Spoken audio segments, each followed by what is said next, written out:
Right then, welcome back. Bit of a quandary today. Engine swaps. Good thing? Bad thing? Not a bad thing? Not a good thing? Can be a good thing, can be a bad thing. I quite like them. Forza, you could basically do what you wanted and give four-wheel drive and turbo the shit out of everything, and it was just absolutely mental. Gran Turismo is a little bit more sensible as it positions itself as the real driving simulator rather than just an absolute hedonism of speed like Forza. So I've been buying random cars from the used car lot and seeing whether... Oh, that's pretty, isn't it? What a lovely little sunset.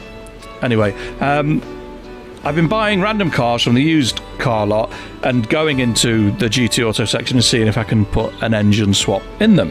And certain cars you can, certain cars you can't, and when I can, I've been blowing loads of money. And I bought a Suzuki Cappuccino, and I thought, well, there's got to be something, like we could use an engine out of the Swift or some other. I didn't expect the Escudo Pikes Peak V6 twin turbo nut job would get slotted in there just purely for space reasons. However, it takes a Mazda engine, more specifically a 13B twin rotor turbo, excuse me, out of the RX-7 Mazda Suzuki. Okay, bit random. So I've put said 13B into Suzuki Cappuccino, and stand by your beds. It's got 457 horsepower, weighs what, 740 kilos. Sport soft, basically pretty much racing everything, and I can't work out, and I know it says I'm going to change the name on that, mind you, it doesn't really matter because that's what I was aiming for, is 600 pp on a sports medium, so, and we've got nowhere near, so I can't quite work out why it's like it is. So we're going to go and do a race with it, and we're going to go and do the Japanese Clubman 550 first race at Autopolis. We're going to do this one. Now there's some naughty cars in this. There are Skylines and RX-7s and the like, so we might be aiming a little bit high. I might have been better going off on the Japanese FR450 challenge, but we're going to go with this, and it's 3 laps, nice long straight. I've adjusted the gearing so we're not going to smash into the limiter at 75 miles an hour. But I'm a little bit concerned that it's going to be absolutely scrap.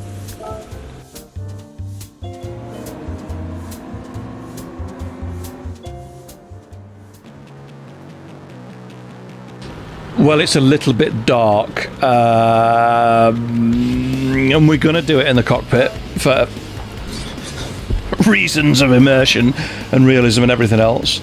But it should be... I'm at a loss. I'm at a complete loss as to why the car isn't rated higher than it is. Because she's quite quick. Oh, she doesn't want to stop. That'll be the problem then. She's got no brakes, Captain. She goes... Oh, and she's all over the shop, handling wise.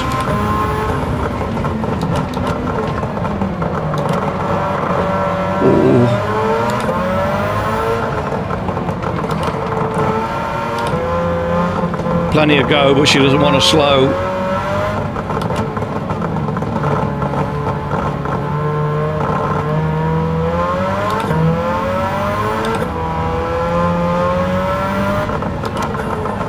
She's a bit boat-like as well on the old suspension.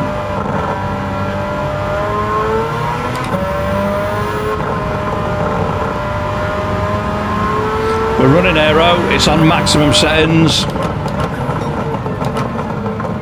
We've got a racing gearbox, so I'm using the shifters rather than the gear lever because the clutch pedal's broke again, even though I bought a new switch, but that's not working, so we're chewing through clutch switches like you'd not believe. Don't buy Logitech, people, buy something else.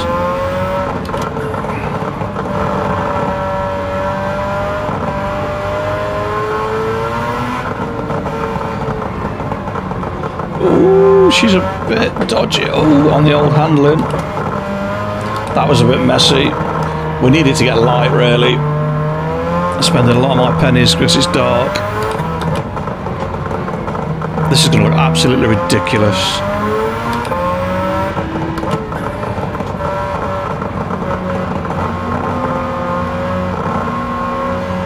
Sounds like a World Rally car, looks like a Cappuccino.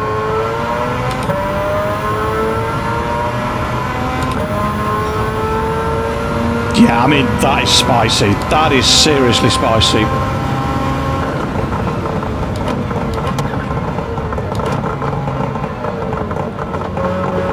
Oh dear me.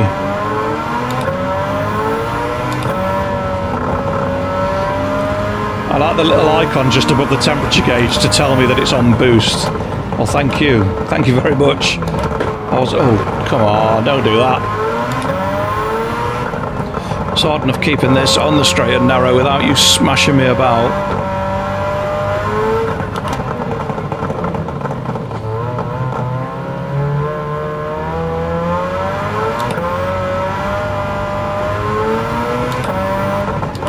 I think we can probably extend the gearing a little bit as well.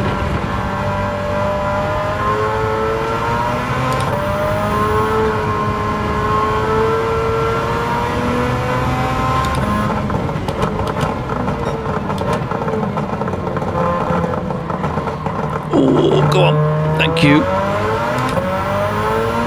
That speedo's ridiculous. As soon as you get on the gas, it's like, see ya.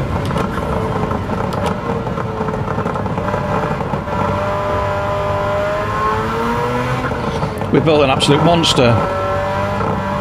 She's all over the shop in the bends, but she's got enough go on the straights.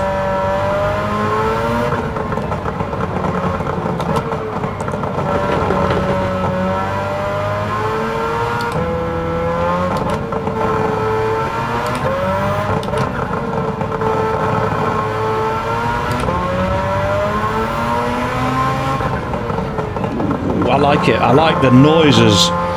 Boost, wastegates going off, chirrups, chirps. Go on, pull from low down, that's it.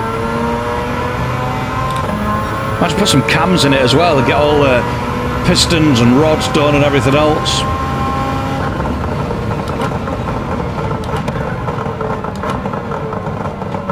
Oh dear.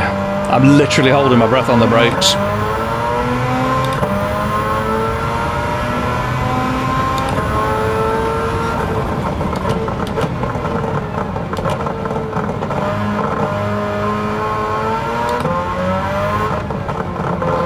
I mean, it's smashing them, absolutely. Oh, do you reckon we could use it for that endurance race? You know, the hour-long one. Oh, that'll be a bit of fun. Although it's at a track where handling is probably at a premium.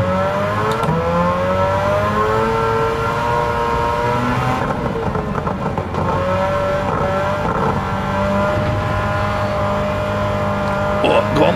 Yes, go on.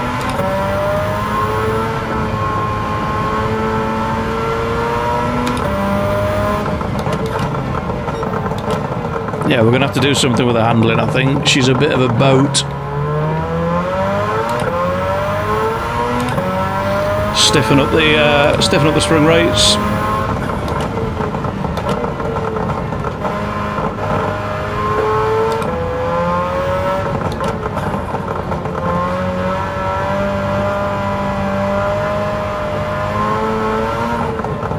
She's certainly spicy.